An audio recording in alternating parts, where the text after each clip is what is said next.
all.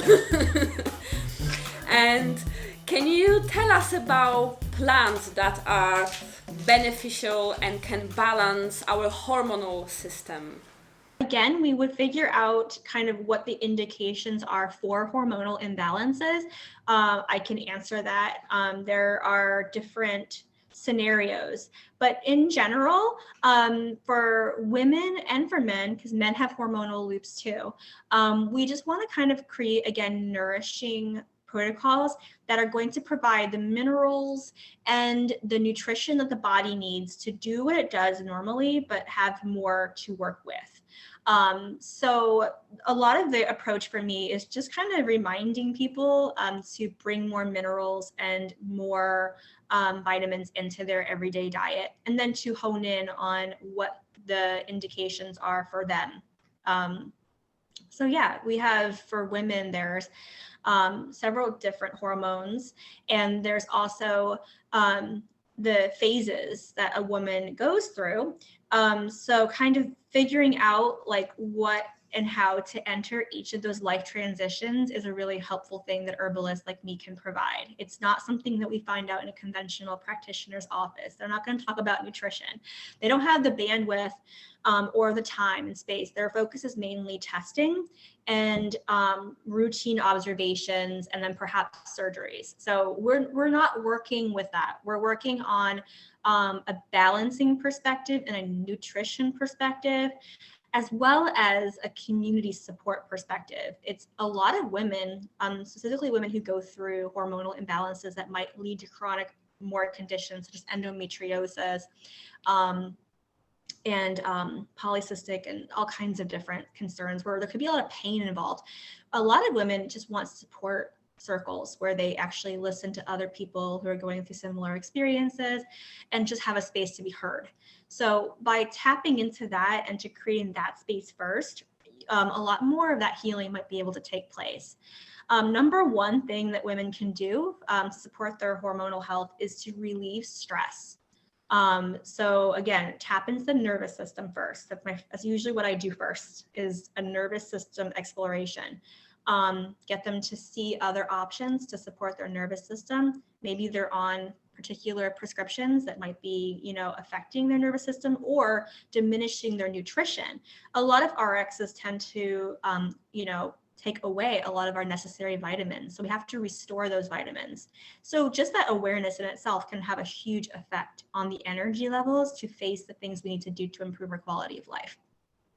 I happen to really like spirulina, bee pollen, if someone's not allergic to bees, flax seeds, and a lot of good other seeds to support a woman's diet. A lot of calcium as well. So, how about women who are undergoing the menopause, for example, and the estrogen level it's obviously not as good as it used to be? Are there any particular herbs you would use with this group of women? Yes. So when you're entering a particular new phase, we would change the protocol slightly so that we have a phase appropriate protocol, or just kind of phase appropriate routines. Some support strategies to make them feel better and to have to remind them of their self-care and self-love, because this is a very beautiful time. It's not a bad time. It's a new time. And increasing calcium, because with the use of specific herbal shakes, herbal lozenges, herbal foods that have some calcium-rich plants to support their bone health. And of course, if they are showing some type of symptomatic pictures or situations where they are potentially, having symptoms that relate to estrogen dominance or estrogen, a lack of estrogen, we can increase the estrogen using phytoestrogenic plants. So things like soy or isoflavones that convert to phytoestrogens in the body. So like red clover, that's another wonderful herb for the transition to cronehood. And then of course, the body doesn't necessarily stop producing estrogen altogether. It just changes the location where the estrogen is produced. So we have to also think about toning the area too and supporting the liver, because the liver, if we are supporting the liver better, then it's handling the cranky estrogen better too. That might be circulating through our bloodstream. So I have a couple different teas and protocols that I put in place, again, for a woman at a particular age, just to bring them into awareness that they are, in fact, in a new age. And just by creating that new mindset helps women a great deal, because they're seeing a whole new way of dealing with things outside of the conventional way. It's introducing them to a true holistic protocol. Thank you. I found it amazing that your estrogen actually is being stored somewhere else, such as your liver. It's in it's in a different area of the ovaries, and it changes location, and it's the body's compensating because it's used to doing things a certain way. And then, the way that those hormonal phases can then create different symptoms and different indications that we would then, either provide relief for. But in general, creating more nutrition too is excellent, because some of the typical symptoms can be like mood swings or bone weakness, things like that. So in general, we just need to be more specific about our nutrition. Definitely. Thank you. That was an excellent knowledge and answer. Yeah. Thank you so much. You're welcome. Yeah. I mean, I definitely don't call myself by any means a hormonal health expert. Like, there are some people who can tell you down to the wire, what things trigger what, and the cascades of particular chemicals. But the overarching picture is where I help people, again, just to begin and tap in. There's just certain strategies that most people aren't employing that are on a holistic level, because they're not getting that. Usually people are just having a relationship with a gynecologist, and they're not talking about herbs or food, which is really sad. Nutrition, we eat every day, so it only makes sense that we may be looking at some of those relationships, including BPAs and things that are in our plastics and our environment that are xenoestrogens and are creating some of the problems to begin with, and some of the things down the road that might result in, hysterectomies and things like that. So it is a really important issue that I do care a lot about. And again, number one, create supportive space. It's been statistically shown to not only enhance a woman's idea of self-care and self-advocacy, but it makes her more willing to try more self-care on her own. And it actually might create a better healing response, because reducing the stress is what's going to help that too. We want to always increase our parasympathetic nervous system response. So everybody start with a nervine. Always start with a nervine. I watched your valerian video. That was perfect. I mean, we all need to kind of think about reducing stress and not being so dependent on things and chemicals that are creating higher stress levels in the body. This is very true. Really interesting as well, how stress can impact your physiology and what is happening in your body. I was learning the other day about digestion and about our stomach acid. And I've learned that when you go through that parasympathetic and sympathetic nervous system, then when you're in that stress, fight or flight mode, your body is naturally, it stops thinking about the digestion. It naturally dives into the more important areas like your heart, your brain. So as a result, your stomach acid, for example, decreases. And then if that happens, then all your digestion goes out of balance, and then you don't absorb your nutrients appropriately, accordingly. And of course that we need the nutrients to be absorbed in order to have good calcium level, good vitamin B12, so we not become anemic and all that stuff. So it's so important how... Good job with that picture. It's a beautiful picture. And yeah, so the body doesn't need to digest. It needs to do other things, because it's convinced, the mind's very powerful. It's convinced that it's in survival mode. So regulating that and increasing vagal tone and increasing parasympathetic nervous system response with meditation, Tai Chi, and tea drinking. Those are the top three. So right there, we know that just by introducing tea drinking practice, we're just going to be better people. So we'll move into now into what goes on with sleep and with energy. Yes. Not eating enough calories or the wrong kind of calories has been shown to be an indication for why people might have fatigue. It's shown, they did like tests between like kids who were given like a organic peanut butter sandwich, kids who were given refined, like really bad carbohydrates, and one fell asleep, one was more productive.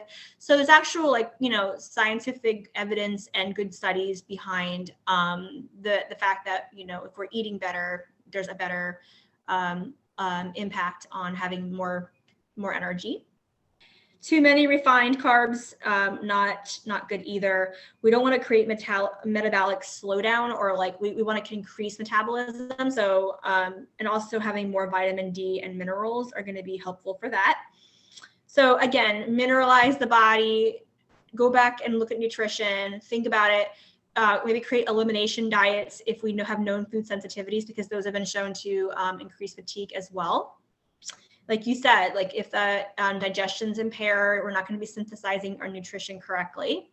Not necessarily to like a problem. Like I think a lot of people dwell on like testing way too much. They're like, oh my gosh, in this blood test, I was like deficient in this. I'm like, okay, like blood work, I mean, I get it, but you know, let yourself have some time, and also blood work will change day by day. Like, so really, you know, most people aren't really deficient in a lot of things.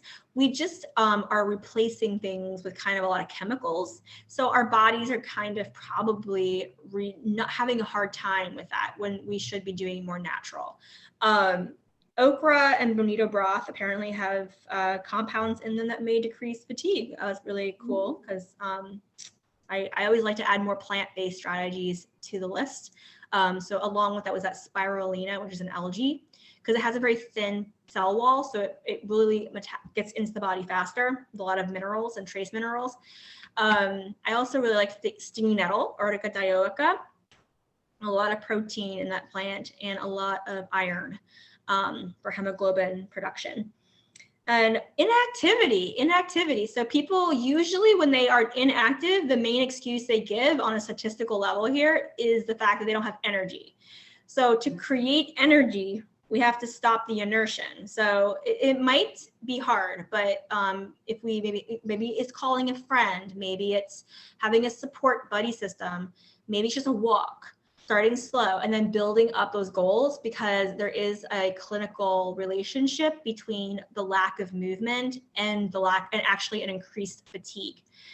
And this one might not be surprising, but that's the increase of caffeine and energy drinks. They have been now linked to actually creating more fatigue. So even though it's a quick sensation, the brain is like, yes, we're stimulated, we're excited, this is what we want. The body over time actually crashes. So building up energy, I hope the picture I paint today is that it's like a gradual process, and it's a nutritive process. Where we're providing our body more and more of what it actually wants, so that it will find that source for you. Starting with a little bit of observation of when you do crash might be helpful. What time, you know, what patterns does it follow? And again, looking at your sleep routines too. Sleep, and there's a difference between, this is a whole course in itself, but there's a whole difference between getting sleep and quality sleep. So get those nervines, and really reduce that stamina, that stimulation and that chatter in the brain at night. No technology in the room with the bed, maybe no pets, like, you know, just really embrace the space to just bring it in and allow that time, that ritual for sleep. But it might be more clinical. There might be some more there that we need to look at, depending on how long the symptoms have been going, how active you are, you know, what your diet's like, general stress. But, you know, again, back into those gentle hypnotic herbs or nervines might be a really good. Other things might be the inadequate protein or water intake. Are you measuring your water? Are you drinking filtered water? Is that a goal that you have in mind? Did you want to drink more water? And this might be just a general great reminder to just go back to the basic stuff and to really create space and momentum around goal setting. So give yourself 30 days for a new goal. That includes a new plant, a new tincture, new tea, new exercise program. 30 days is the general go-to for coaches. So we want to, and that's what I help people do. I help people create actual plans and hit those goals and provide support and accountability. So kind of like how we're talking today, Ms. Green, like, are you feeling good? Check in, drink your water today, things like that. We need that kind of support to hit those health goals so that we're not just getting more stimulation and more content and more, this is what you should do, this is what you should do, but instead real hardcore friendship and support systems so that we are really hitting those goals in the time that we want to, so that we're making some real impact in our health and our lives. I really like that. I really like the support system, because sometimes when you are struggling with health and you're trying to cope by yourself, it can become a little challenging. Whereas if you have a support group and everybody in that support group is struggling with something, and then you sharing, for example, oh, today I drank this, oh, today I tried this herb, oh, today I exercised, oh, I drank enough water today. I think it can motivate people. So it's like the kind of association and the support group, I think, is really beneficial to achieve your aims and goals for restoring health as well. So it's not just taking herbs and leading healthier lifestyle, but I think this support group is really important for people. It can give them more motivation. We're all like, that's what makes us different as herbalists, is that we can provide a whole different experience for people. Absolutely. That doesn't look at all, or maybe a little bit like a more Western clinical practice. I think a lot of people, when they come in, they're going to kind of treat it formally, and the more like formal but informal we can be in a way, the more space we can provide around things, the more juicy it can get, with really getting some of the core root causes of some of the reasons why we get sick or feel out of it in the first place. And again, that mind, body, energy, spiritual connection that is totally embraced in holistic paradigms and not in conventional. I mean, sometimes we just can't explain why we feel the way we do. Sometimes we hit mystery situations where we're told, well, why is this all happening to me? I mean, they say that this is just this, but I feel like something's going on. Listen to yourselves, listen to your intuition. You know your body best, you know yourself, and maybe it's time to try something new. That's a great advice. Thank you so much. And I really love the point you made about caffeine as well, because so many people are addicted to coffee. And it's like every morning you see people, like when I'm going to work, for example, I see everyone with a mug of coffee. It's like all the coffee shops are open and the queues are outside, and everybody just wants to drink coffee to feel energized. But actually, it's even toxic, in fact. It's not even so healthy, and it gives you that rush for a little bit. We are addicted to productivity. That's number one. Our societies are addicted to productivity. And the idea of productivity is to create a more productive work people. And then two, Western ideas and constructs. And how I define that is like kind of like corporate entities, people who have a lot of money to invest into like multi-level marketing and huge amount of marketing. They've been pushing products at us for years that aren't necessarily good for us. So we know this, and we now have studies showing the linkages between particular issues. A little bit of caffeine. I mean, alkaloids in general are pretty powerful class of chemicals. I mean, they include some amazing potentials. And caffeine, it has some health properties as well. But in general, it's kind of like the dose is the poison, or the dose is, like a little bit goes a long way. Over the long term is a different story. If we're not actively replenishing at the same time as stimulating, that's when a lot of the dysfunction occurs. So I think it's tough, because when we get overwhelmed, we think that like we have to do it all at once. And that's just not how it is. So as a coach, I have to actually help people. And it's tough for me sometimes to get people just to the next step, the first step even. And so the first step is to take a cup of tea. And let's just choose chamomile.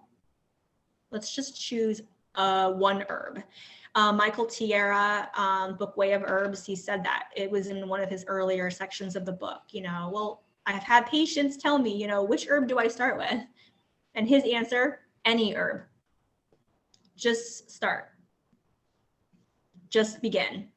Allow yourself to begin. And maybe you have herbs or spices in your cabinet that have been kind of calling out to you for a while, So start where you are, start with what you have, and seek support. If this is really what you want to do, if you really want to try something new, if you really want to try a holistic protocol, then do it and give it 30 days, really give it some time to really sink in and to evaluate and see how it feels. Beautiful. Thank you very much. You're welcome, Ms. Green. Thank you for what you're doing. I think it's wonderful to create support for people who love plants. So, Laura, how can people get in touch with you? Well, if this resonated with you today, please email me at laurasbotanicals.com. Find me on Facebook, Laura Baum. And reach out, shoot me a DM. We've got a couple of Facebook groups that are really cool. One's called Freedom from Western Pharma, which I know sounds really kind of intense. Well, guess what? It is. Brilliant. Laura, thank you very much for taking your time today to talk to us. It has been an absolute pleasure to hear your wonderful knowledge. So I hope to stay in touch. Absolutely. Where are you in the world? I'm based in London. Great. Very nice. Well, thank you for inviting me on, and I'll look forward to seeing this when it goes and sharing it. I'll share it in the group. Brilliant. Thank you very much. Good rest of your day. Same to you. Same to you. Same to you. Thank you so much. Take care. You too. Bye. If you enjoyed our herbal talk, please subscribe to our channel.